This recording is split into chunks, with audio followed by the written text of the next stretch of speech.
kí gbogbo ojú tó ń wò mí káàkiri gbogbo ayé, mo kí yín káàbọ̀ sórí ètò Yorubanation now. Ètò kan ni tí ń ṣojú ọmọ Yorùbá káàkiri gbogbo ayé. Mo kí wa pé a káàbọ̀, a kú ìkàlẹ̀. Ẹ jẹ́ á wá nǹkan fìdílé tàbí ká fìdílé nǹkan, kájọ jẹ̀gbádùn ètò yìí. Ó kù ti yé wa pé ètò yìí ni ètò kan tí máa ń ṣojú ọmọ Yorùbá káàkiri ayé. Ètò kan ni tó ń kìlọ̀ fún Fúlàní pé èyí tí wọ́n fìyà jẹ ọmọ Yorùbá nílẹ̀ bàbá wa ó tó gẹ́ o. Àfi kí oníkálukú wọn kí wọ́n kó kàngárá wọn, kí wọ́n fi àwa Yorùbá lọ́rùn sílẹ̀ ká máa gbé ìgbé àlàáfíà. Ẹ wá nǹkan fìdílé tàbí kẹ́ fìdílé nǹkan, kẹ́ jẹ́ á jọ jẹ̀gbádùn ètò náà. Bákan náà ni pé ẹ jẹ́ á jọ dúpẹ́ lọ́dọ̀ Ọlọ́run. Ẹ rí bó tún ṣe ṣàánú wa lónìí, tó tún jẹ́ kójú wa ó tún rójú lénìí. A dúpẹ́ lọ́dọ̀ Ọlọ́run. Ọmọ Yorùbá, ìtàn ló ń padà tuntun rẹ̀ sọ yìí o. The history is repeating itself. In tó ṣẹlẹ̀ nígbà kan tá a rò pé ó ti di àfìsẹ́yìn tí eégún fi sọ, ó mà tún ti ń padà wá ṣẹlẹ̀ nílẹ̀ Yorùbá báyìí. Ọmọ Yorùbá ṣáà ń sùn ni, ṣé a ò rí ní tó yẹ ká rí ni? À ń pariwo látijọ́ ìyàwó èèyàn máa fẹ́ gbọ́. Ṣé ẹ ti gbọ́ ní tó ṣẹlẹ̀ l'Ógùn State, pàápàá jùlọ nílùú Abẹ́òkúta? Àwọn agbègbè kan wà tó jẹ́ pé bí mo ti ń bá yín sọ̀rọ̀ yìí, ẹ bi àwọn ará àdúgbò yìí léèrè, wọ́n á sọ fún yín pé lódodo ni. Àwọn àdúgbò kan wà l'Abẹ́òkúta o, gbogbo wọn sì bọ́ sí Abẹ́òkúta North. Ẹ mọ̀ pé àwọn èèyàn ti ń sá lọ báyìí. Ẹ lọ sí Òkè Àtà, ẹ lọ sí Bàrà Orílé, ẹ lọ sí Alámàlà, àwọn tí wọ́n súnmọ́ Alámàlà Barak, ẹ lọ sí Ṣóyọ̀ọ́yè, ẹ lọ sí Randa. Àwọn èèyàn mà ti ń sá lọ ń bẹ̀. Àwọn èèyàn tí kẹ́rù wọn ti ń sá lọ o nítorí Fúlàní.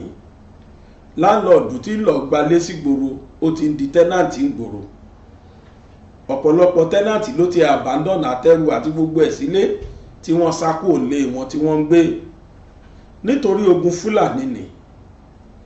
Bí mo ti ń bá yín sọ̀rọ̀ yìí, ìlú kan wà l'Abẹ́òkúta, wọ́n ń pè ní kọjá Bàrà Orílé, Jọ̀gá Orílé. Wọ́n ti pa olórí àwọn fìjìláńtẹ́ tó wà ń bẹ̀. Fúlàní ló yìnbọn pa. Eléyìí ló wá fà á táwọn fìjìláńtẹ́ tó wà lérí àyẹn fi yarí pé àwọn ò ní ṣọ́bẹ̀ mọ́ o, báwọn àmì àtọlọ́pàá ọba jọyìn àwọn. Ohun tó bani nínú jẹ́ ni pé àwọn Fúlàní yìí wọ́n sọ pé aṣọ àmì ni wọ́n ń wọ̀. Tí kì bá ṣe pé ìlú ti dà bó ṣe fẹ́ dà, kí Fúlàní ajínigbé ó tún máa wọ aṣọ àmì operate. Bí wọ́n bá sì gbé èèyàn béèyàn bá wọn lágídí, ẹsẹ̀kẹsẹ̀ ni wọ́n ti yìnbọn pa. Kódà wọ́n ní àwọn Fúlàní yìí ò tiẹ̀ wá bẹ̀rù àwọn agbófinró mọ́ rárá o. Àmọ̀tẹ́kùn, àwọn oríṣiríṣi ni wọ́n tún papọ̀, so safe, Àmọ̀tẹ́kùn, vigilante àti àwọn tó kù náà ni wọ́n jọ parapọ̀. Pẹ̀lú ẹ̀ náà agbára wọn ò ká àwọn Fúlàní yìí, torí pé owó tí wọ́n ti gbà wọ́n ti fi ra àwọn nǹkan ìjà ogun tó tún le jù bẹ́ẹ̀ lọ. Confirm ọ̀rọ̀ ni mò ń sọ yìí o. At least mo lọ sí ibi 3 lánàá tí wọ́n ti confirm fún mi pé bẹ́ẹ̀ ni. Ṣó wá dáa kẹ́ni tó kọ́lé má lè dúró nú ilé ẹ̀ mọ́. Wọ́n ń pèlú kan ní Kípẹ́. Tẹ́ bá lọ sí kí ni wọ́n pè bíbá lẹ́tí máa yà. Tẹ́ bá délé iṣẹ́ àwo, ẹ yà sọ́nà dé òrì, kẹ́ wá tó kọjá sí dé òrì lókè, ẹ ti rí yànà Kípẹ́ lọ́wọ́ ọ̀tún, ibẹ̀ lẹ́ẹ̀tì yà.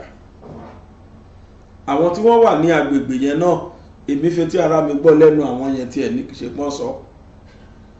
Wọ́n ti kẹ́rù, wọ́n ti ń sá lọ. At least mo bí landlords 3 sí 4 ń bẹ̀ tó ti kẹ́rù wọn tó ti sá lọ. Àwọn ibi tó wá sá lọ yìí náà, níbo lójú Fúlàní ò tó? Níbo lójú Fúlàní ò tó? Mi ò lọ sọ́jú àrùwé o, níbàárà o, mi ò dẹ̀ lè sọ ilé gọ́fúnà nísàlẹ̀ gbèyìn, mi ò lè sọ gọ́fúnà's office lókè mọ̀sán. àwọn àyè mẹ́tẹ̀ẹ̀ta ìsì lè sèfù lọ́wọ́ Fúlàní, àmọ́ gbogbo àyè táwa tìrọ̀tìrọ̀ ń gbé níbo ló sèfù lọ́wọ́ Fúlàní lọ́wọ́ yìí? inú fo ẹ̀dọ̀ àjàfo ó làwọn lókù everybody fi ń gbèlú. adẹ̀ pariwo títí àwọn èèyàn kọ̀ wọ́n fẹ́ gbọ́. wọ́n rò pé nǹkan tí Fúlàní ṣe yìí àwọn ò kí ẹ̀ kò ká wọn, in tó kàn wọ́n ni pé báwo ni 2023 ṣe máa bọ́ sáwọn lọ́wọ́. ṣe bẹ́ẹ̀ mi gígùn ní sọ́yà ni Yorùbá sọ, ṣe bẹ́ẹ̀ mi tó wà ó ló sanjọ́.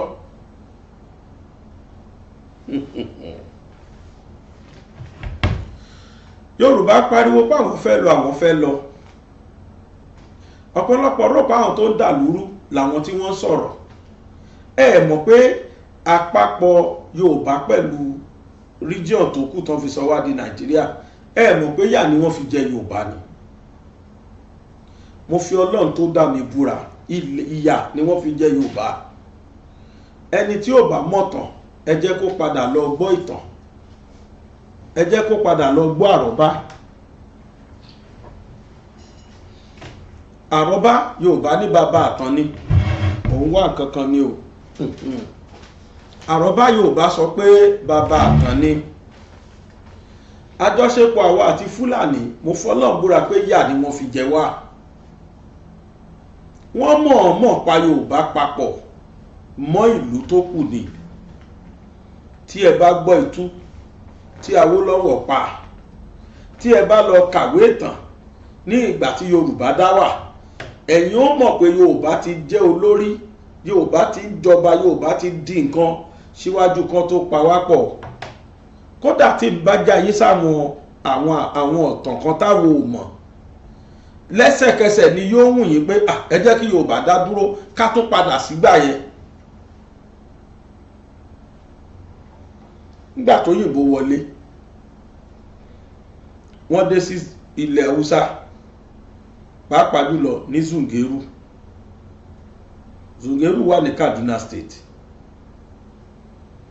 wọ́n rí àwọn yẹn pé wọn kàwé, wọ́n easy láti mú. wọ́n ríran Yíbò pé òwò làwọn gbájúmọ́, ìwé tí wọn náà ò lọ títí. àmọ́ wọ́n rí ìran Yorùbá bí ẹni tó gbọ́n nínú, gbọ́n lẹ́yìn, gbọ́n lóde. wọ́n rí wọn bí ẹni táwọn ò lè control bí àwọn tó kù. wọ́n wá rò pé kí làwọn lè ṣe láti fún mú ìran Yorùbá. wọ́n láfi káwọn pa Yorùbá papọ̀ mọ́ ìran tó kù, ìyẹn lọ́wọ́ lè fi tó Yorùbá. torí pàṣeyọrí tó pọ̀ ó wà nílẹ̀ Yorùbá táwọn náà dẹ̀ mọ̀. nígbà tó di 1902 wọ́n mú Yorùbá, wọ́n pa wá pọ̀ mọ́ àwọn ìran tó kù. wọ́n kọ́kọ́ gbé òfin kan kalẹ̀ ní 1902. wọ́n ṣiṣẹ́ lórí òfin yìí títí nígbà tó di 1914 wọ́n gbé yọ síta pé a máa pa gbogbo yín papọ̀, ẹ máa di Nàìjíríà. wọ́n dá wa pọ̀, wọ́n sọ wá di Nàìjíríà.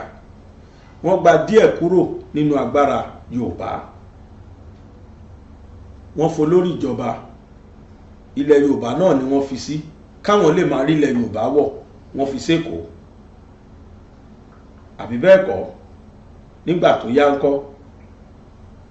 nígbà tó di wípé wọ́n dà wá pọ̀, lóòótọ́ ni wọ́n fi sófin wípé lẹ́yìn 100 ọdún o ẹ lè pín o, lóòótọ́ ni wọ́n kọ bẹ́ẹ̀.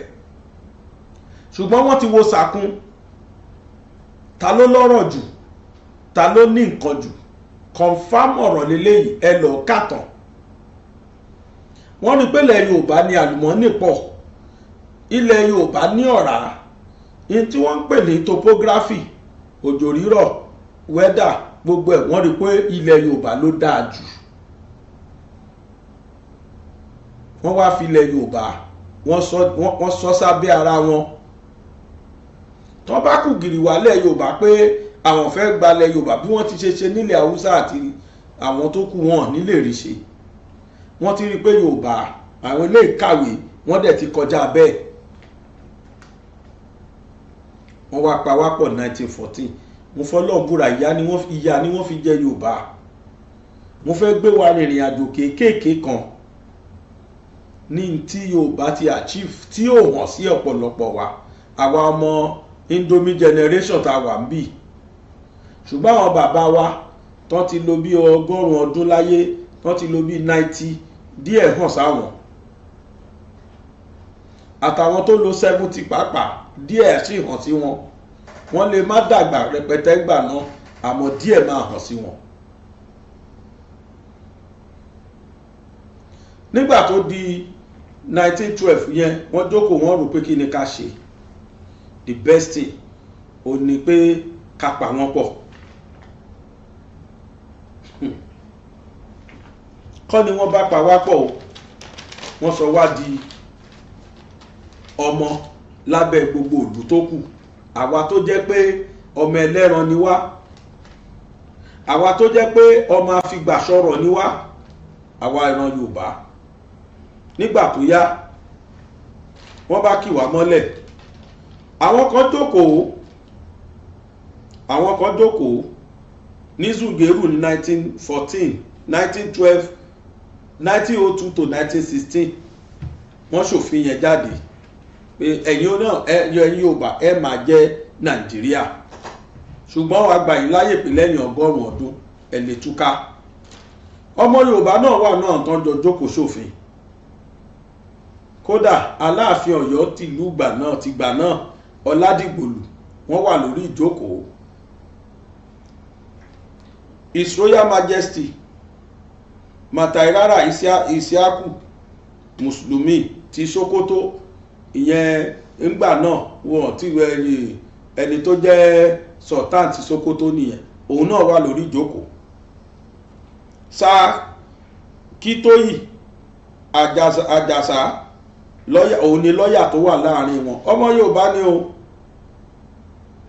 Then Usman Damadi, ìyẹn náà padà di Emir ìlú Kánò, òun náà wà láàrin wọn. Ìgbò kan wà láàrin wọn, or South, ìyẹn ni His Royal Majesty Ẹ̀ṣọ́ Obong ti ìlú Calabar. Then Ṣéwù Ọ̀gbọ̀rọ̀nù Alhaji Abubakar. Àwọn tí wọ́n jọmọ Nàìjíríà tán jẹ́ 6 tí wọ́n wà nù wọn ni. Gbogbo àwọn tó kù àwọn òyìnbó ni. Wọ́n jọ fọwọ́ sí, wọ́n ti gbége ìjìlé wọn lọ́wọ́ làwọn náà bá buwọ́ lù. Wọ́n bá jọba Nàìjíríà bọ̀.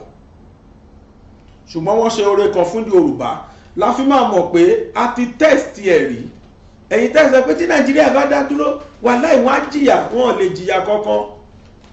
Àìmọ̀tán wa ló ń fìyà jẹ wá. Torí ẹ̀ lèmi náà ṣe lọ gbá research wa. Káwọn ọmọ Yorùbá tẹ́tí ká gbọ́, ká lè mọ̀ pé ńgbà tá a dá wà nǹkan dáa fún wa gidi ni, pàápàá jùlọ láyé Awólọ́wọ̀. Nígbà tó di 1951 àwọn òyìnbó ìtúnjókòó wọ́n ní kó lè rọrùn ẹ jẹ́ ká dá region sílẹ̀. Northern region fáwọn Haúsá, Eastern region fún gbogbo ilẹ̀ Ìgbò, Western region fáwọn àtàwà nílẹ̀ Yorùbá. Ẹ má wá gbàgbé pé inú Western region yẹn Edo àti Delta wà nù wá. Gbogbo àwọn Bayelsa nǹkan yẹn, àwọn pàápàá jùlọ Edo pẹ̀lú Delta lẹ́ṣẹ́ ń gbọ́ orúkọ Yorùbá nínú àwọn Deltans àti lẹ́dó. Lára wọn wà nínú wa tọ́jọ́ ọmọ Yorùbá. Wọ́n wá dìbò regionally. Nígbà tí wọ́n máa dìbò ní Western region, àwọn North ní NCNC, àwọn South, àwọn kí náà pé àwọn ará Ìgbò, àwọn East, South East, àwọn yẹn náà wọ́n ní tiwọn. Nígbà táwa máa ní action group làwa dálẹ̀. Ṣùgbọ́n àṣà ìrí àwọn ọmọ Yorùbá kọ̀ọ̀kan tó jẹ́ pé ti Ìgbò làwọn bá lọ. Bí irú tó ń ṣẹlẹ̀ nísìn ó tún ti ń ṣẹlẹ̀ o ká lè mọ̀ pé kì í ṣe ní tó ṣẹ̀ṣẹ̀ ń ṣẹlẹ̀ ní tó ń ṣẹlẹ̀ ń sìn. àwọn tó láwọn fẹ́ dìbò ní Yorùbá tí wọ́n join Yorubanation àwọn kan dìde fá wọ́n ní Ìgbò ní kí kan lọ káwọn ẹgbẹ́ àwọn lọ dìbò fún wọn bẹ́ mi wí o torí kò sí ìtókè mi àti ìbò yín. ìyìn tó hun èmi ni pé irúgbèsí ayé tí mo fẹ́ kà jáde kí Yorùbá padà sí irúgbèsí ayé yẹn ká máa gbádùn irúgbàdùn yẹn. tí ẹ bá lọ kàtàn Yorùbá nígbà tá a wà ní region Yorùbá má dán nǹkan wò and that is the more reason why tí British ò lè ever support Yorubanation.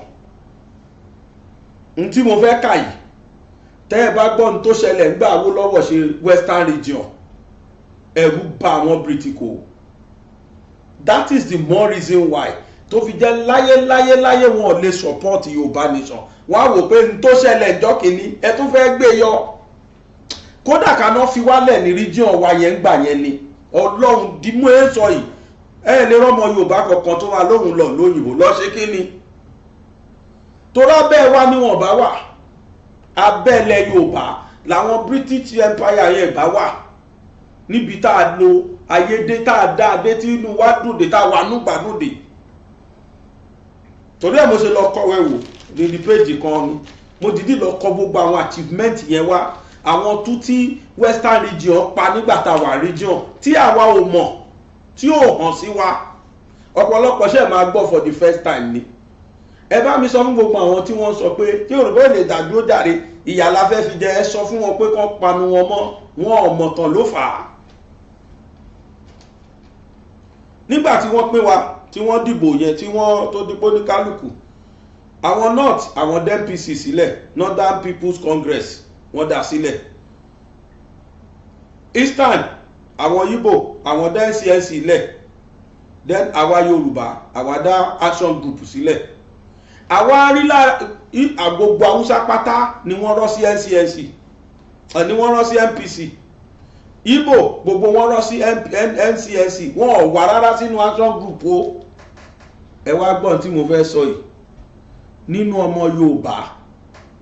ọmọ Yorùbá púpọ̀ nínú wọn ló support NCNC tí ń ṣe ọmọ Igbo kódà wọ́n tẹ̀lé Nnamdi Azikiwe kiri báyìí ni tí wọ́n ń pariwo pàṣípò ní bàbá Awólọ́wọ̀ dẹ̀ gbàpòtí London Action Group Haúsá support Haúsá wọn pa wọn kúrò ní NPC gbogbo ilẹ̀ Haúsá pátá inú pàtì NPC náà wà kò sí kankan báyìí nínú Action Group region wọn ni wọ́n fọwọ́ mú Igbo NCNC wọn gbogbo wọn látòkèdélẹ̀ pátá wọ́n dúró ti Nnamdi Azikiwe ni ṣùgbọ́n gbòdì ti Yorùbá ńkọ́ AG Action Group níṣe ni àtúrí lẹ́nu ọmọ Yorùbá lára wọn Adélabú Pẹ̀nkẹ́lẹ́ mẹ́ẹ̀s láti ìlú Ìbàdàn wọ́n sọpọ́ọ̀tì Igbo Nnamdi Azikiwe ẹni bá ní pé rọ́ ni mò ń pa máa fi ibi tí mo ti lọ kọ ìtàn ìwá máa fi hàn kóhun náà kà á kì í ṣòun nìkan o Akíntọ́lá náà wà ń bẹ̀ Akíntọ́lá takú ìtàn Akíntọ́lá takú máa padà wá sọ tó ń jẹ́ bẹ́ẹ̀ tó bá yá ntakíntọ́lá ti ẹ̀ bá Awólọ́wọ̀ pò kì í ṣe kékeré tẹ́mọ̀ tó ń bá èmi lókàn náà pò lọ́wọ́ ẹ̀ wọ́n ní Ìgbò náà tún ní kẹ́yìn tẹ́ fẹ́ dìbò wọ́n nílẹ̀ Ìgbò ní kẹ́yìn náà lọ́kẹ́ lọ dìbò wàhálà àti yín nìyẹn wọ́n dẹ̀ pera wọn ní social Yorùbá group àbí kí ni wọ́n pè ẹgbẹ́ Yorùbá ẹgbẹ́ àgbààgbà ilẹ̀ Yorùbá tó ń kàǹpé fún ilẹ̀ Ìgbò ẹ̀rí páyé yìí ti dá ẹ bá yà máa bọ̀ Yorubanation jẹ́jẹ́ kẹ́ ẹ jẹ́ àjọ gbárùkù tira wa ká gbalẹ̀ Yorùbá ká máa gbádùn tí mo fẹ́ kà yí padà àwọn àṣírí kan ni mo fẹ́ tú ẹjẹ́ á máa bá bọ̀ nígbà tó yá tí oníkálukú dìbò ní region tiẹ̀ àná tó rí inú ọmọ Yorùbá tó tún fẹ́ jùlọ region nínú region tó tún fẹ́ jùlọ pátì onípátì tó jẹ́ pé wọ́n join Action Group pátì tí ọmọ Ìgbò dálẹ̀ làwọn join wọ́n wá gbé pátì yẹn wá sílẹ̀ Yorùbá wọ́n wá fi campaign nílẹ̀ Yorùbá against the Action Group tí Yorùbá dá sílẹ̀ ńgbọ́ lọ́ máa mú wọn ẹni tó ní major member jù ní parliament action group ni ní western region mo ń sọ o, which means Awólọ́wọ̀ ló lórí tòró ló ní action group. Ìdí rèé t'Awólọ́wọ̀ fi di premier western region. Ṣùgbọ́n nígbà tí wọ́n máa wò ó, Bọ̀dé Thomas tó yẹ kó jẹ vice Awólọ́wọ̀ ìyẹn kú, kò sẹ́ni tó tún fẹ́ lò mọ́ lẹ́yìn Akíntọ́lá kẹ̀rí ò ṣe pátì Awólọ́wọ̀, kò ṣe action group, pátì ọmọ Yíbò ló ṣe. Ẹ̀yin tẹ́ ẹ mọ̀ tán, ẹ mọ̀ bí Akíntọ́lá ṣe jẹ Awólọ́wọ̀ lẹ́sẹ̀ láyé yìí, ẹ mọ̀ bó ṣe takò Awólọ́wọ̀, ó bù ṣe gàdà, ó tún lọ pátì north, ó tún join wọn bẹ̀, NPC ó tún join wọn bẹ̀, kò sì tún tí ò pa tán bí táwọn ti sìn náà ń ṣe. Ẹni tí ò bá mọ̀tàn ẹni kó lọ bá àwọn àgbàlagbà kó bá rọ̀ bá o. Wọ́n ṣe gbogbo yẹn, Awólọ́wọ̀ wá gbìyànjú kò tí ẹ̀ fi tọ́lọ̀ tẹ́ṣẹ́ nígbà tó di premier western region. Àṣọlọ́run ló ní kó di premier. Awólọ́wọ̀ bá bẹ̀rẹ̀, ló bá bẹ̀rẹ̀ sí ní filẹ̀ Yorùbá hàn gbogbo wọn. Ká ní wọn ò pawápọ̀ padà ni ká má di state òṣìtàn dá tí wọ́n sọ́dà yìí, kọ́ rọra fàwa Yorùbá lẹ́nu western region. Àkọ́kọ́ náà, insecurity tó ń bá lu ìjà ìbá má kanlẹ̀ Yorùbá rárá. Èní nìyẹn. Lẹ́ẹ̀kejì, gbogbo region tó kù ń pariwo pé bí ń pa wọn, ìbá má palẹ̀ Yorùbá, torí pé ó tó stage kan ní 1959 internal generated revenue ilẹ̀ Yorùbá western region ó jẹ́ 55 million pounds. Ṣé mọ̀ pé region wọ́n máa ní central, àpò central tó jẹ́ ti Nàìjíríà, àpò central tó jẹ́ ti Nàìjíríà yẹn àwọn ní IGR tí wọ́n jẹ́ 50 million pounds, ṣùgbọ́n tí gbogbo ilẹ̀ Yorùbá jẹ́ 55 million pounds, just one region ilẹ̀ Yorùbá. Nígbà tí Awólọ́wọ̀ bẹ̀rẹ̀, that was 1959. Ó bẹ̀rẹ̀ láti 1951. Nígbà tó di 1959, owó tá a ti pa wọlé dáadáa tọ́gbẹ̀ níyẹn ti ṣe kiri tó ti wá mérè wá, IGR wájú IGR Nàìjíríà lọ. Ẹ̀yin tẹ́ sọ pé Yorùbá ò lè dádúró, ilẹ̀ Yorùbá là ń sọ yìí o. Nígbà tó fún wa l'opportunity pé ká dádúró, ẹ̀rù bà British, ẹ̀rù bà wọ́n ní Britain pé ilẹ̀ Yorùbá tí gbọ́ nǹkankan. Then IGR was 55 million pounds. Pọ́ùn náà nọ́mbà náà, wọ́n ti ná náírà. Ṣùgbọ́n Nàìjíríà sì hò àwọn ní 50 million pounds. At a time wọ́n yáwó ní western region. Ta ló sọ pé a lè dádúró western region? Àtúbùṣe gàdà ẹ̀jẹ̀ tún já yín sí nǹkankan. Nigeria embassy nílùú London, owó western region l'Awólọ́wọ̀ fi rà. Wọ́n gbà lọ́wọ́ western region lọ sọ di Nigeria embassy níbi tá a ní owó dé. Quote me anywhere, say it out that Baba Gbàgede mọ̀ sọ bẹ́ẹ̀. Ní ibi tí Yorùbá tí western region ní owó dé, Awólọ́wọ̀ ló lọ ra ilé tí Nàìjíríà fi ń ṣe Nigeria embassy lẹ́ni ní London. Western region ló ní ilé yẹn. Ọmọ Yorùbá mélòó ni wọ́n gbé lọ embassy yẹn? Ọmọ Yorùbá mélòó ló ti ṣiṣẹ́ ńbẹ̀? Whereas owó Yorùbá ló fi rà. Ẹ̀yin tẹ́ wà London, ẹni tí ò bá mọ̀tàn yẹn nú yín ìtàn yẹn mò ń sọ yìí. Atúnílé kan ní Kensington Street àbí nǹkan kan, ilé Nàìjíríà náà ni ní London, the same London. Owó western region ni o, owó western region náà fi ra bẹ́ẹ̀ o.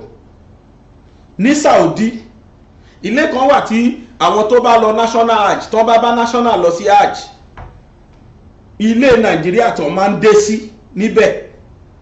Wàláì owó ilẹ̀ Yorùbá náà fi ra, Awólọ́wọ̀ ló rà síbẹ̀. Tọ́mọ Yorùbá bá lọ Saudi ó kọ́ máa dé síbẹ̀. Owó western region náà fi ra. bẹ́ẹ̀ Yorùbá ò lè dàdúró.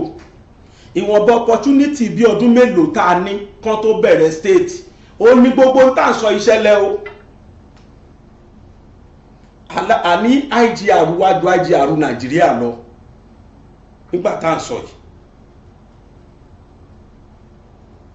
Nigeria embassy lẹ́nu wọn máa fọ́gù Nigeria embassy in London níbo owó Yorùbá ni wọ́n fi rà Yorùbá ló ní ilé yẹn.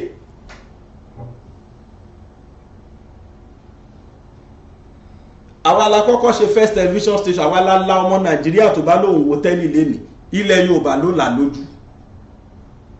Ńgbàtí tí owó yẹn pọ̀ títí táwọn ọba tó ṣe fẹ́ ṣe a tún lọ kọ́lé ẹ̀mọ́yá many stories ní Cocoa House jẹ́ ṣé 22 stories kọ́ ni a tún lọ kọ́ síbẹ̀ wípé kó máa jẹ́lé àwọn àgbẹ̀ oníkòkò ẹ sá máa dáwó yẹn jọ wọ́n lọ kọ́ mansion àkọ́kọ́ the first tower tó kọ́ máa lóhùn wúlẹ̀ Nàìjíríà yìí Cocoa House ni ilé àwòṣì fìlà ilé àwọn oníkòkò nìbàdàn. Ẹ tún wá gbọ́ tuntun yàtọ̀ fún kòkò oh God Yorùbá má gbìyànjú a máa try o.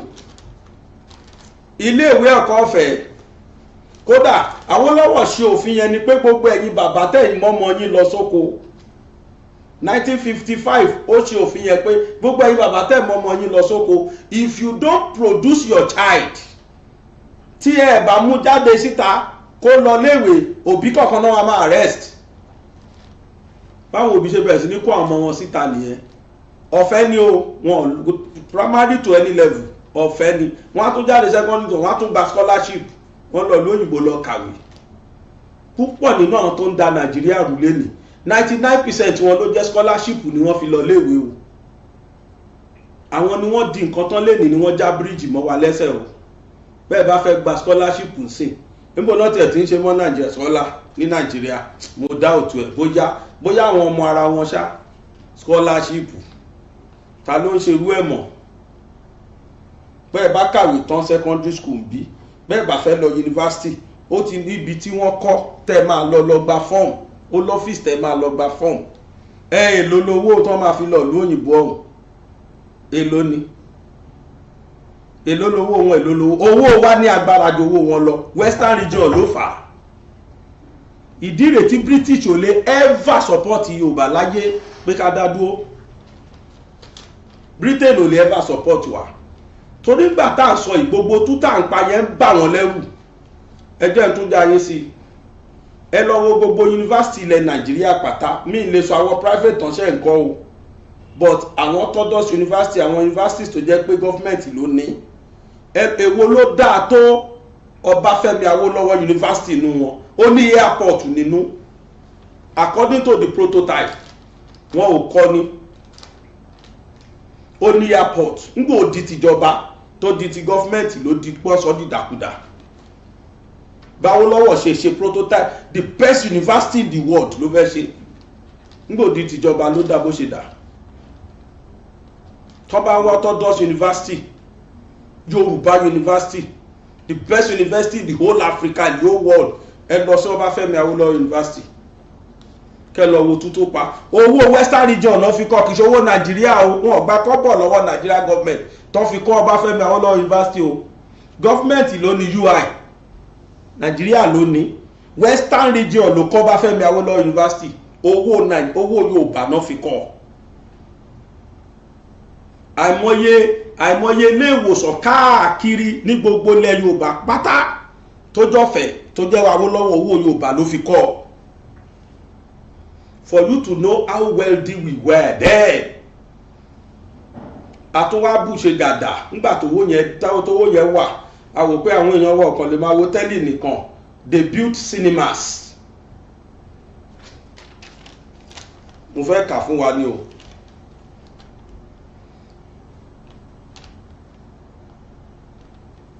Ní 1959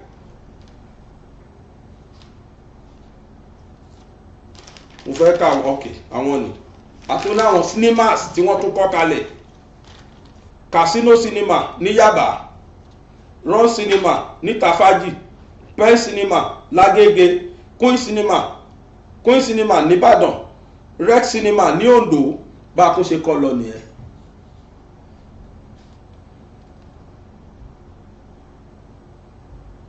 $26 stories ó ní Cocoa House tàti ẹ̀ wíjọ́ ọmọ kó tó 26 stories ní Cocoa House. Then a ṣẹ̀ṣẹ̀ wá a tún wá wò pé kòkó yẹn nìkan ò tún tó mọ́, a tún fẹ́ invest owó, a tún wá invest owó sí rọ́bà.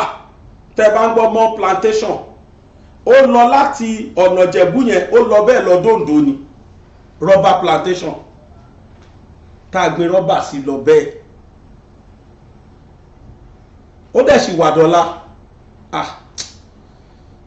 Ẹ má bá wọn sọmọ o pé Yorùbá ò lè dá dúró, ìyà ni wọ́n fi jẹ. Gbogbo tí mò ń sọ ìpátá ni gọ́fìmẹ̀ntì gbà lọ́wọ́ wa ńgbà tó tàdí rí di kí wọ́n pè wọ́n tó sọ wá di ìkan náà papọ̀, tó sọ wá di state, tí wọ́n pa gbogbo western region and eastern region gan, tí wọ́n sọ gbogbo wa tó pa wá pọ̀, tó amalgamate wa tó sọ wá di state kan.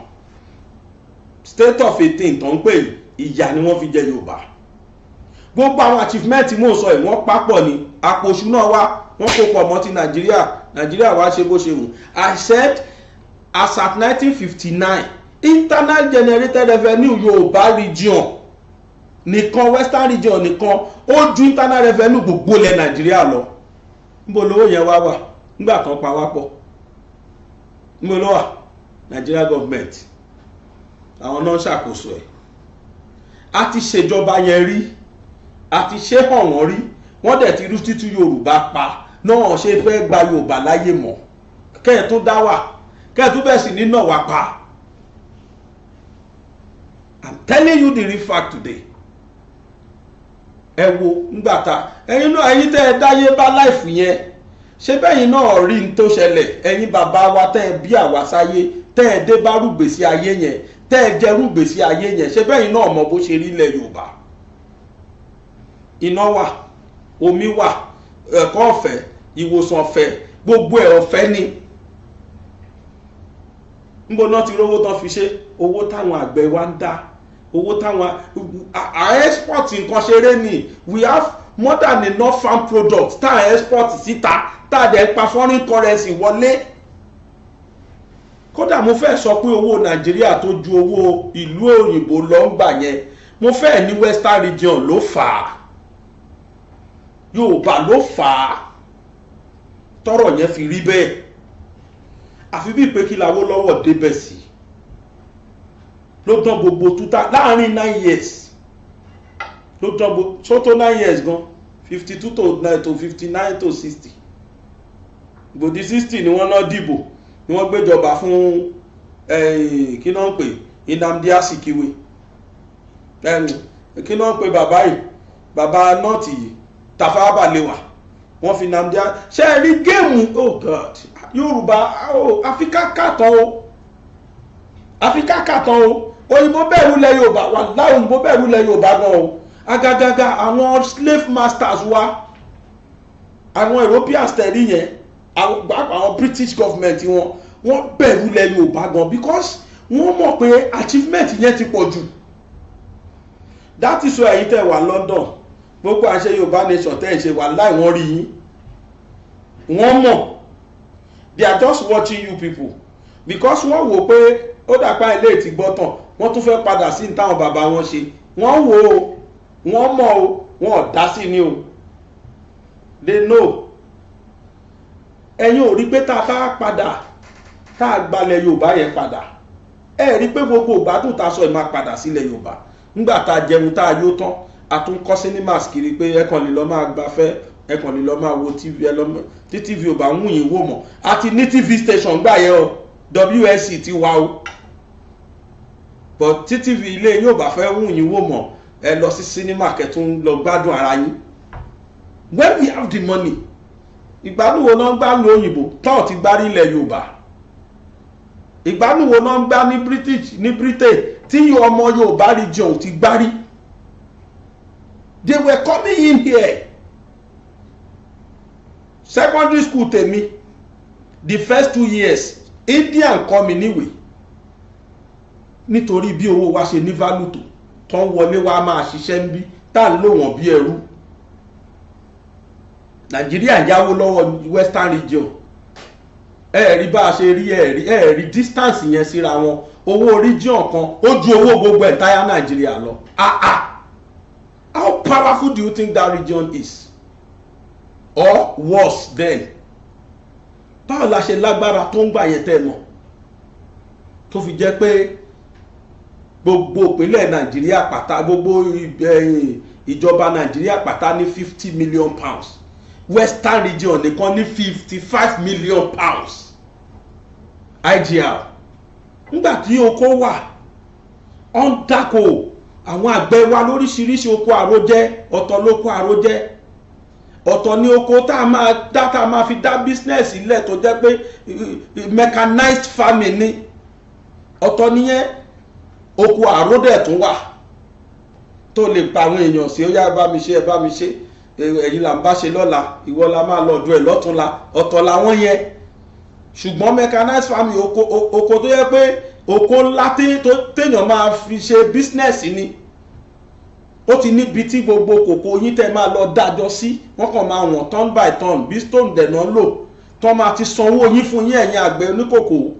Ìjọba ń provide àwọn nǹkan tán lè lò tán máa fi fín kòkó yẹn. Oníkálukú náà ti ní knowledge báwọn náà ṣe lè fi. Bẹ́ẹ̀ bá bi illiterate àgbẹ̀ nígbà yẹn pé èló ni 1 ton of cocoa, ó mọ iye ẹ̀ lórí. Ilẹ̀ Yorùbá ni o, ilẹ̀ Yorùbá náà ló wà o. Ráìsì ńkọ́, kò sí ní tàn fowó rà nú ẹ̀ o. Oríṣi ráìsì ọ̀fadà bíi 3 nílẹ̀ Yorùbá gbà yẹn. Ibẹ̀ ni owó yẹn ti wọlé. Torí páàkì import, àkì import a máa export ni. Kí la fẹ́ import? Kí náà ní kí làwa ò ní? A dẹ̀ lò lórí tó dáa tó lè manage owó wa fún wa. A ní olórí tí ò nífẹ̀ẹ́ ara ẹ̀ ju aráàlú lọ. A ní àwọn tó lè bá wa manage owó wa, tó lè administrate owó wa to our own advantage. Nígbà náà ẹ wá wo bó ṣe rí ìgbà yẹn. Ẹ wo gbogbo àwọn nǹkan tá à ń dárúkọ tá a kọ́, kò sí tíjọba Nàìjíríà ṣe táwọn ò mọwọ́ kàn ní western region. Kódà tó tún ju tiwọn lọ. The first university UI ni, but the best university nígbà yẹn Ọbáfẹ́mi Awólọ́wọ̀ University ni. Báwo ló ṣe wá rí sí? Ngbò òdì tìjọba Nàìjíríà, ẹ wo bó ṣe rí, ẹ wo bó ṣe dà. Ìgbà tí western region take care ẹ lọ béèrè lọ́wọ́ àwọn tó jẹ́ lecturers gbà yẹn, àwọn tó jẹ́ student ń bẹ gbà yẹn, ask them pé kí ni ìyàtọ̀ gbà yẹn sígbà yìí sínsìn. Owó western region náà fi kọ́ o. Kí region kan tó kọ́ university, ẹ náwó sí university northern region kọ́, ẹ náwó sí university eastern region kọ́ tí kì í ṣòwò Nàìjíríà náà fi kọ́. Western region ló kọ́. Níbi tá a lówó dé, a tún rànjú lọ ta, tún lọ mú tẹlifíṣàn wá, a rànjú lọ ta lọ káwọn doctors wọlé, àwọn kó doctors wọlé ni, a dẹ̀ build the doctors. Rán àwọn doctors wa lọ tàbí ti sìn. Wọ́n sanwó yẹn fún wọn as and when due. Oògùn wà tí wọ́n ń rà lẹ́sẹ̀kẹ́ tí kì í ṣe oògùn fake, tí kì í ṣe oògùn tàlábóyún máa lò tóyún inú ẹ̀ máa bàjẹ́. We had everything at our disposal.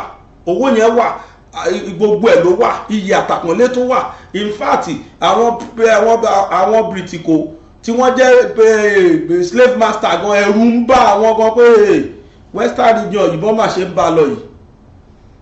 But ngbọ̀n ti kọ́ ọmọ lùbọ́, ọmọ ẹlẹ́ran wa ti wá ń jẹgun, ọmọ aláṣọ wa ti ń wà kìsà, àbí àti dẹni tí Fúlàní wa ń dọ̀ya hámbí.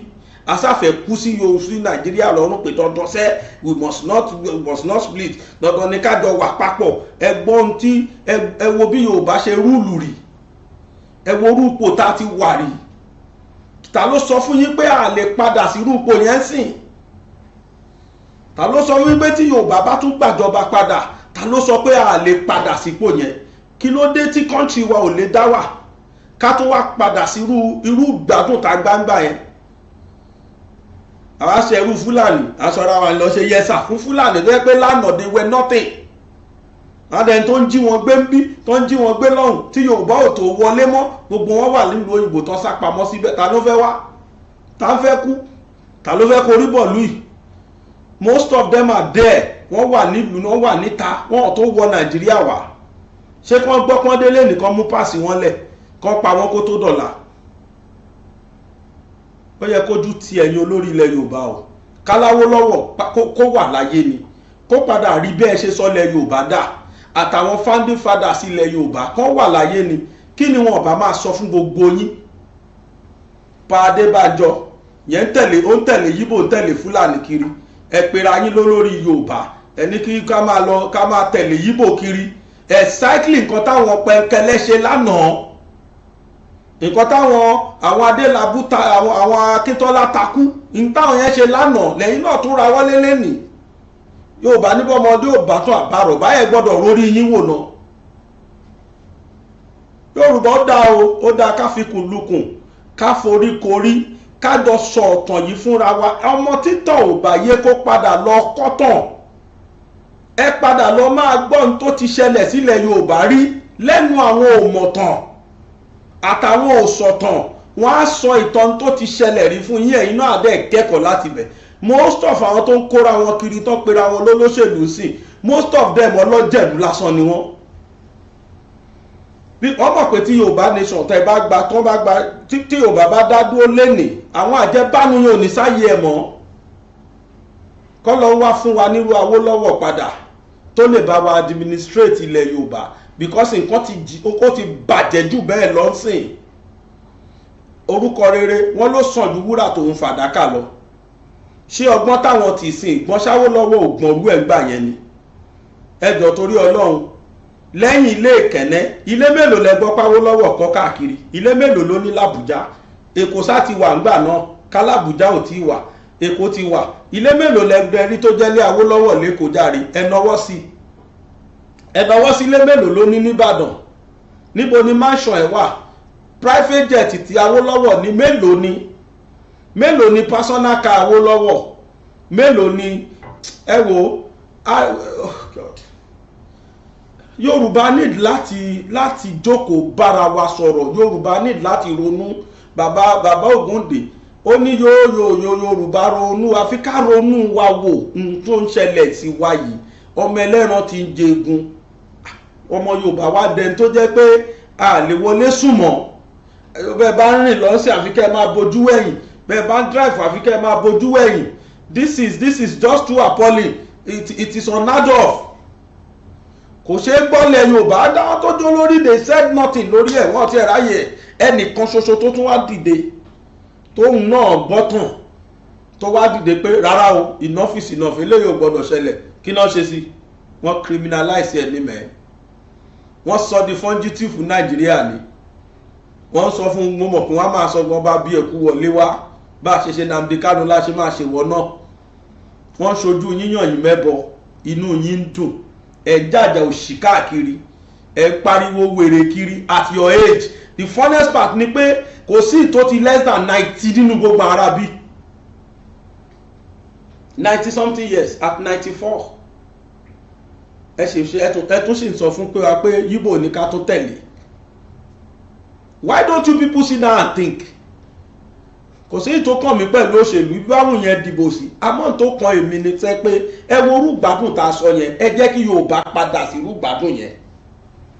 Let us have that country. Ká padà sínú Yorùbá yẹn, and whatever tá a bá ní, ṣé báwa nìkan la máa jàǹfààní ẹ̀? Mo bá dá iléeṣẹ́ lẹ̀, àwọn ọmọ Yorùbá náà ló máa wà ń bẹ̀, ló máa ṣọ̀gá, ló máa gbà sí iléeṣẹ́ yẹn. Go to all ministries tó jẹ́ federal o, àfi bíi pé gbogbo wa kọ́ la jọ ní.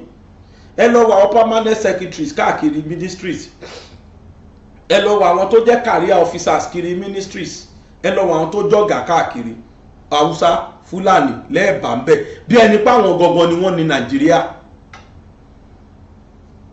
Ṣebí all fingers are kí náà pé equality before the law ni wọ́n sọ. George Orwell ó ní all animals are equal but some are more equal than others. Ṣebí life yẹn là ń lò Nàìjíríà. Tó bá dìta tó bá di kan gbá wa, wọ́n á ní we are one Nàìjíríà o, we are one Nàìjíríà. àmọ́ tó bá tásìkò benefit àwọn superior jù wá lọ. Kódà the funniest part ni pé lọ́wọ́ yìí Fúlàní are superior. Number 1 citizen Fúlàní ni, ẹran wọn number 2 citizen.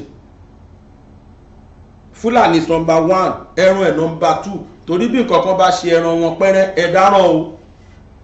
Kódà kí Fúlàní yìnbọn pààyàn lẹ̀ kẹ́ ẹ wá pa ẹran Fúlàní dì.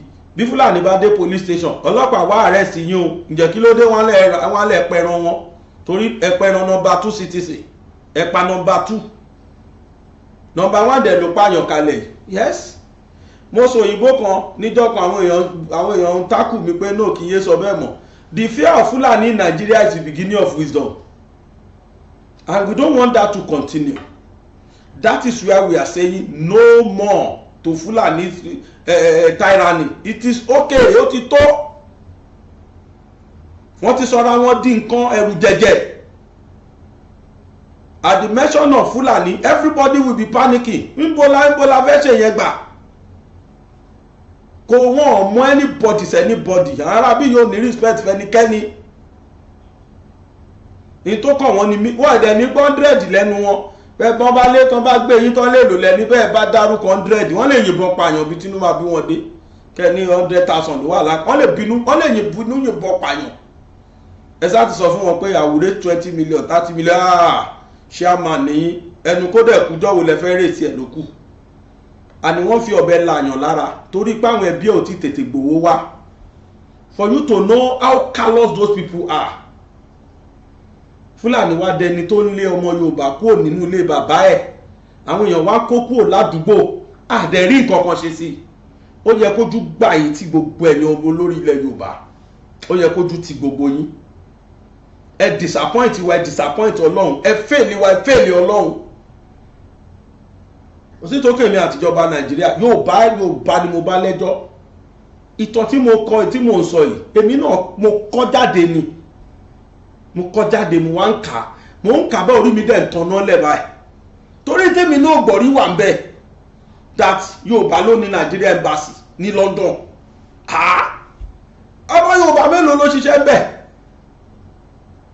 Ọmọ Yorùbá mélòó ló ti ṣe bẹ́ẹ̀? Wọ́n ní kan Abuja house ní Kensington kan ní London bẹ́ẹ̀ náà. Wọ́n lọ́mọ Yorùbá ló ní, wọ́n ní Western region náà ló rà á. Ẹ̀dẹ̀ ń wò wọ́n wá fìyà yẹn jẹ wá gidi tààrà. Yorùbá wá lọ ṣe yẹsà fún Fúlàní náà wá jáyé fàmìlétè tutọ́. Bí kankan bá ṣẹlẹ̀ nílùú wọn tó ṣẹlẹ̀ lẹ́ Yorùbá ìlú wọn lẹ́ máa sáré lọ because you have seen them as your paymaster, you have seen them as your boss. Àti wá sọra wa di second fiddle. Ẹni tí ó bàbá Fúlàní ṣe ò ní wọlé. Fúlàní ló decide ẹni máa rule. It's a shame on us. Ẹ lọ wo àwọn tó láwọn gbákòtì. Nígbàtí Tinubu máa mú vice ta ló mú Fúlàní. Ìgbà tí Obi máa mú vice ta ló mú Fúlàní. Tálẹ́nì kẹta tó tún tí PDP fàálẹ̀ Fúlàní. Definitely Fúlàní will not leave this administration. Ẹ̀kọ́ máa mú wọn, tán bá mú wọn ní dìbò fún wọn. Kí ló dé tí Tinubu ò mú Yíbò? Kí ló dé tí Obi ò mú Yorùbá? Káwa náà jọ múra wa á lè ṣe ni ẹ̀ta nílẹ̀mí ẹ̀. Candidate wo ló tó bẹ́ẹ̀ láti ṣe bẹ́ẹ̀? Ó ti mọ̀ pé Fúlàní ò ní dìbò fáwọn, and when they refuse to vote it means you are not going anywhere. Torí pàtí rí wọn bíi páwọn náà pọ̀, àwọn ni wọ́n ní agbára lára, àwọn lọ̀gá wa àti gbà wọ́n lọ́gàá. A dẹ̀ ń pera wa ní equal, ń bọ́ la equal sí. Tí wọ́n bá ń pín asset Nàìjíríà mọye region táwọn ní ni. Gbogbo lẹ Yorùbá one region, Western region. Gbogbo lẹ Yíbò one region, South East. Gbogbo South one region. Àti Yíbò àti South àti South East àti Yorùbá àwa mẹ́tẹ̀ẹ̀ta wá ní 3 regions. Ní gbogbo ilẹ̀ Haúsá pátá wọ́n pín àwọn náà fáwọn náà ní 3 regions. Kí ló dé tí ilẹ̀ Haúsá náà ní 1 region? Tí ìbáṣepá ti gbà wọ́n lọ́gàá. Báyè bá gbà wọ́n gan ni wọ́n ní 6 region lọ́dọ̀ wọn. Ẹ bá gbọ́ náà central náà ti kìíní kan seswu. Kí ló dé táwọn náà lè ní western, north western, mid western bí ayé àtijọ́? but unfortunately àti rí wọn lọ́gà tó bá máa pín asset ìsìn wọn láwọn làwọn pọ̀ jù. Ta ló bá wọn fi kún? Iṣẹ́ àwọn British náà ló help wọn ni láti achieve gbogbo tán achieve. Ńgbà máa gbéjọba fún Nàìjíríà, ta náà gbéjọba fún? Wọ́n gbéjọba fáwúsá sí fún Fúlàní Tafawa Balewa. Ta ló fà á? Ìbọn ọmọ Yorùbá náà wà nínú àwọn tí wọ́n jọ dunnú sí. Ọlọ́run á ṣàánú wa. Ẹni tí ò bá bá tàn á bá rọ̀bá. A ti ṣèjọba rí o, a ti dáwà rí. Nígbà tá a dẹ̀ dáwà, ó ní the best era tí Yorùbá lò jù. Dídáwà wa ní the best era tá a lò jù. Òun la gbádùn jù, òun la jẹun jù, òun gbogbo nǹkan dá fún wa jù.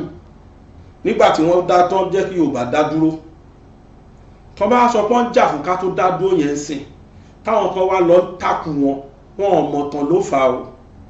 Kì í ṣọ̀rọ̀ jà, wọn ò mọ̀ tán ni. Bọ́mọdé ò bá dẹ̀ bàtàn Yorùbá lábàrọ̀bá. Ṣé wọ́n wá rẹ́dì láti lísìn sárọ̀bá òun? Ṣé wọ́n rẹ́dì? Region kan tó gba region tàì gba region within short period of years tá dẹ̀ ti achieve gbogbo orú nǹkan yẹn. Àwa la lọ́mọ jù ní gbogbo ẹ tó kàwé ilẹ̀ Nàìjíríà, ọmọ Yorùbá ni. Ẹ wá lọ káàkiri ayé, àwọn ọmọ yẹn wá ń wúlò káàkiri fún gbogbo ayé ń sìn. Wọn wúlò fún Nàìjíríà o. Ilẹ̀ Yorùbá gan wọn tó dúró wúlò o. Kan dúró kí Fúlàní pa wọ́n, oníkálukú sá lọ ni. Pẹ̀lú IQ tó wà lórí wọn, I am too sure, mo gbọ́ lẹ́nu ẹnìkan pé the best doctor in the world ọmọ Yorùbá ni. The best ọmọ Yorùbá ni. Káàkiri ayé ni wọ́n ti wúlò. Àníjọ́ kan Saudi wọ Nàìjíríà wọ́n bí tá a lójú ti dé. Saudi dẹ̀ wọ Nàìjíríà wá. Wọ́n tún ṣú ẹnu network news. Mo wo mo mìírí báyìí. Saudi dẹ̀ wọ Nàìjíríà wá. Ó wá interview àwọn doctors wa tó máa kó lọ lù tiwọn. Àwọn ò kì í síìkì àbí. Kò sẹ́ tó nídìí hospital Nàìjíríà. Nígbà tó ready láti ṣe àwọn doctors dáadáa. Kódà àwọn doctors yẹn tún ṣubú léra wọn. Níbi tí wọ́n rush dé.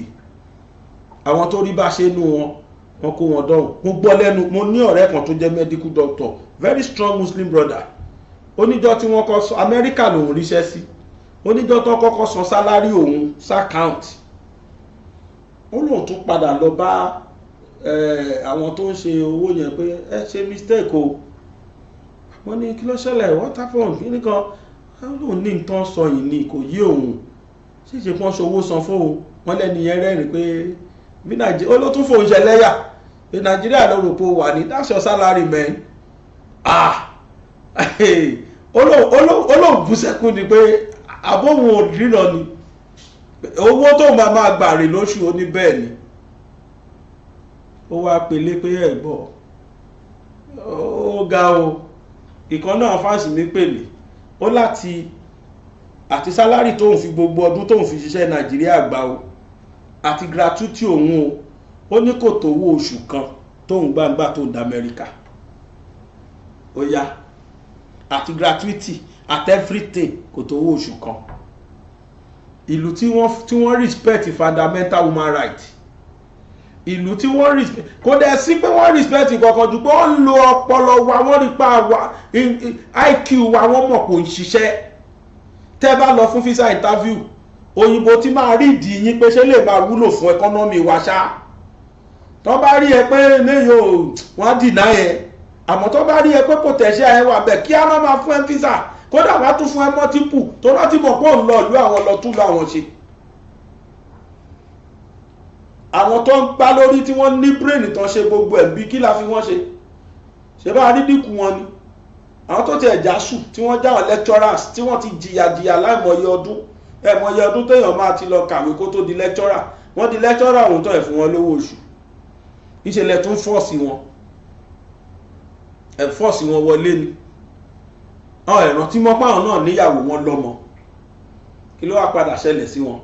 Ìwọ̀nba àwọn péréte doctors tó kù níbi tí wọ́n ṣàánú wa tán sá lọ pé káwọn ọmọ Nàìjíríà má kú tán. Ṣé ìsanwó wọn lásìkò? Ibi mo ti ń gbọ́ pé kọ́ doctors is strike.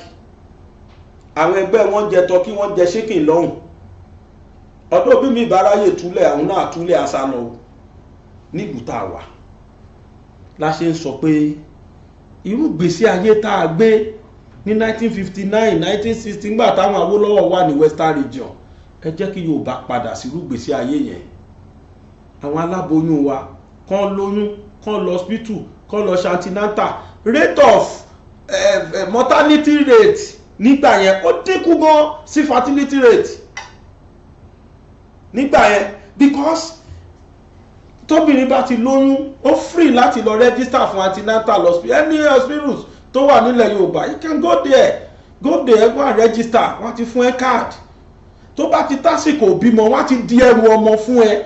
I am stand to be corrected, èmi witness yẹ báyìí ni mo ti gbọ́. At least ìyá mi bímọ 3 lójú mi sí 4 lójú ayé mi tí mo gbọ́. Mo rí bọ́n ṣe ń ṣe wọ́n. Àwọn tó wẹ̀ tí wọ́n sì fún ìyá tèmi ó sì wà nínú bọ́ọ̀sì wọn. Tẹ́ ẹ bá gbé tó wẹ̀ yẹn ẹ mọ̀ pé léyò àwọn tí sì bẹ́ẹ̀ fún wọn lówó kan lọ ra tó wẹ̀ wọlé, tó wẹ̀ tó máa yọ òwú láàrin ijọ́ méjì náà máa kó owó tó kù wọn á kó náà ní mentality wa. Owó Western Region gbà yẹn wọ́n á fún àwọn ìyá wa tó bá lọ bímọ tó báyìí wọ́n máa fún wọn ní blood tonic.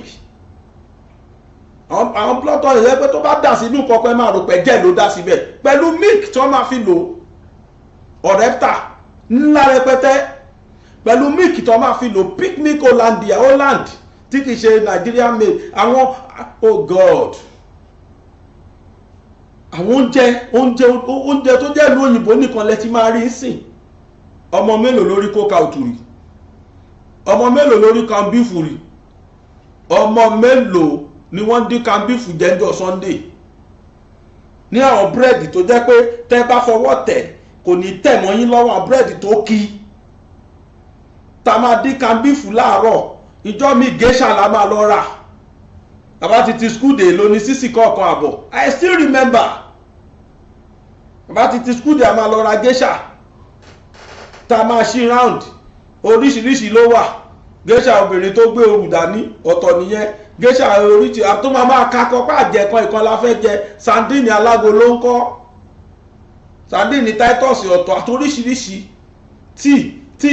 tí ìwà tó máa kí pa. Ọlọ́run bá Awólọ́wọ̀ Ọlọ́run ló mọ orú ẹ̀san tó máa sán ẹ lọ́rùn. Ẹ̀rá wa ti ṣe òṣèlú náà bá kiri, wọ́n tẹ̀ ń talẹ̀ Nàìjíríà bẹ́ẹ̀ níta, wọ́n tàlù Nàìjíríà fáwọn èèyàn bí ẹni talẹ̀ ni, bí ẹni tẹran tó gbẹ́ran wá sórí gbá.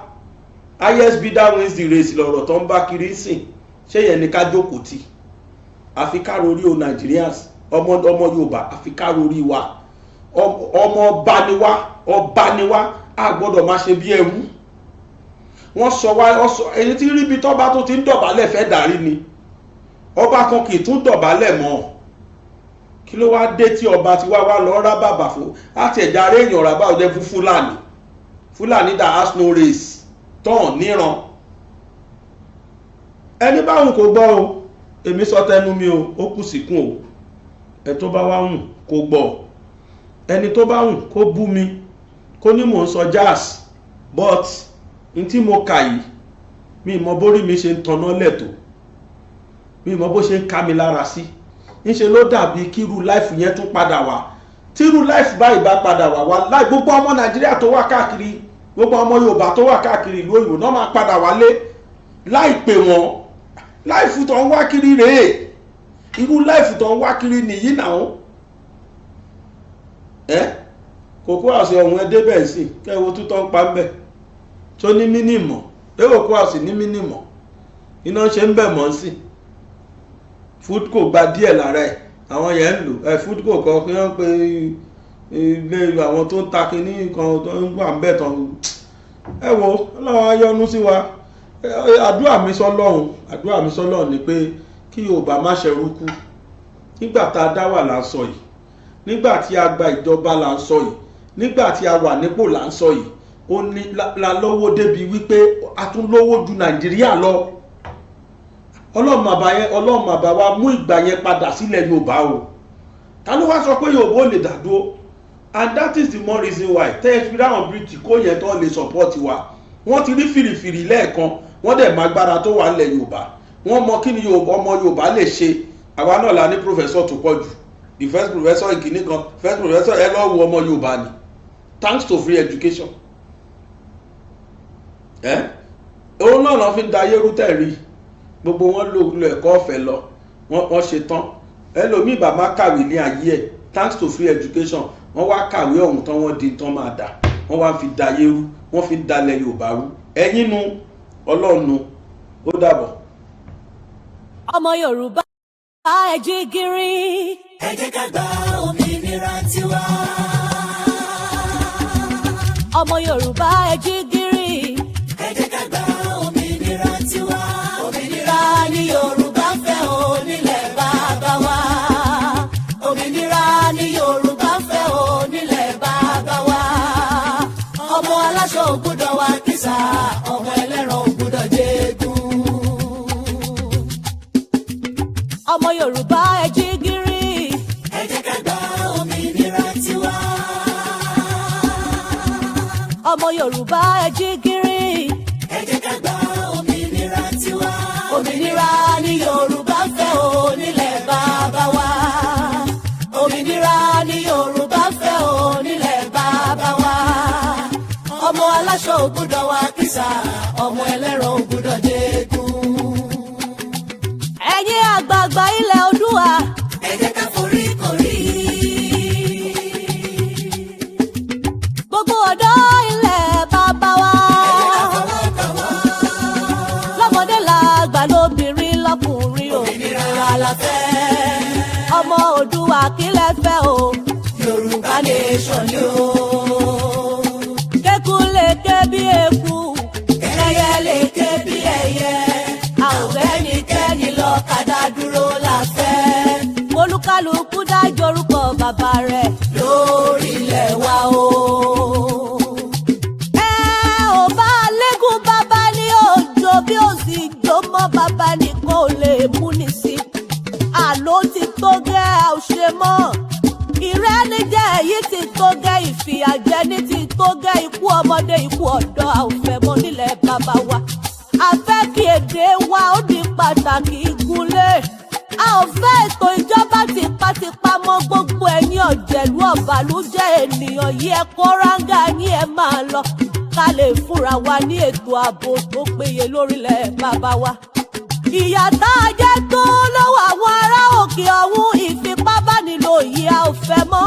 Bíbani ní nǹkan oko jẹ́, dídá ẹ̀mí àwọn àgbẹ̀ légbodò ó ti sún wa. A kì í bá nìkan ká fani nìkan, ìyá ẹ̀jẹ̀ a máa lọ ká lọ gbòmìnira tiwa.